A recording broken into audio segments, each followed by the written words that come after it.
लिहून द्यायचं यांनी केलंय म्हणून हा सगळं आहे मेन. त्यांनी डुकरं मोकळी सोडलेली आहेत वावरामध्ये सगळी. चला बघायला इथं कारवाई करते ते यांनी जाऊन डुकरं मोकळी सोडून द्यायला सांगितली तिकडं.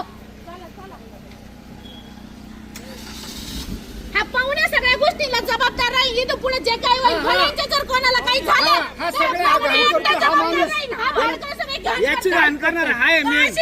आशिष फुलसुंदर हा पाहुण्या हे सगळी जबाबदार हा हे दोघं जण जबाबदार आहे. आशिष फुलसुंदर आणि हा पवन फुलसुंदर.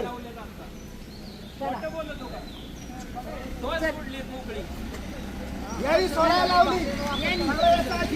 आमच्या मालाची नुकसान सगळी भरपाई यांनी द्यायची. संविधानिक भाषेचा वापर करतात ते. त्यांची भाषा शैली पहा कशी आहे.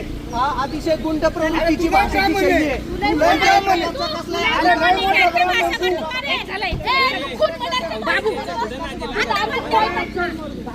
असंविधानिक भाषेची शैली वापरतात ते. भाषा करतो ते चालते. तुमची भाषा शैली पहा तुम्ही. मानव एक मिनिट काय बोलू मॅडम कारवाई करायला चालू. कमरेखालच्या भाषेमध्ये ते शिव्या देतात ते. देऊ दे काय नाही बरोबर असू दे आपल्या ताई चल.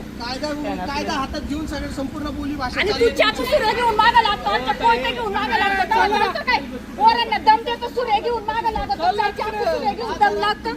सगळ्यात मोठा ब्राह्मण तू आहे. ब्राह्मण तू आहे. आणि ते ग्रामसेवकांना घ्या. चला ना त्यांची गाडी घ्यायला पाहिजे.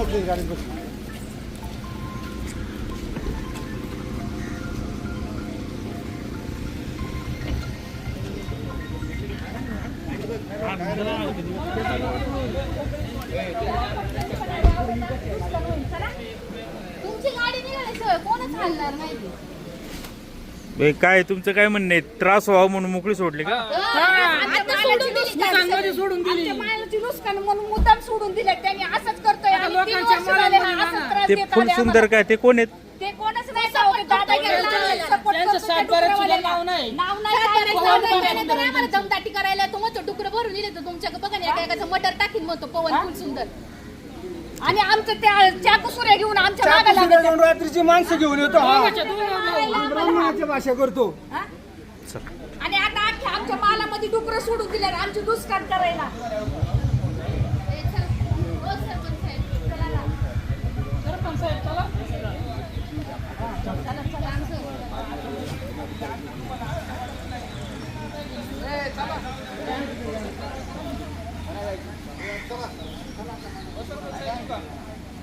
हो सुद्धा तुमच्या गाडी का चला मग आमच्या